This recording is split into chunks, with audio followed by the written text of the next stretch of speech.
बोलूंगी ਤਾਂ ਜਾਣ ਵਾਲੀ ਜਗ੍ਹਾ ਤੇ ਖੜਨਾ ਤੁਸੀਂ ਜੇ ਟਾਂਗ ਸੰਖਾਓਗੇ ਤੁਸੀਂ ਛਾਲ ਮਾਰ ਕੇ ਨੀਵੀਂ ਥਾਂ ਤੇ ਜਾਣਾ ਠੀਕ ਹੈ ਪੇ ਅਟੈਂਸ਼ਨ ਤੁਹਾਡੀਆਂ ਸਾਰੀਆਂ ਸੈਂਸਸ ਕਿਰਿਆ ਛੋੜੀਆਂ ਚਾਹੀਦੀਆਂ ਠੀਕ ਹੈ ਪੁੱਤ 1 12 9 19 आउट बेटा इसे अगले शाबाश 2 21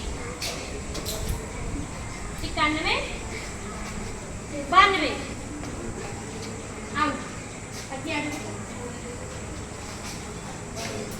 शाबाश 3 13 31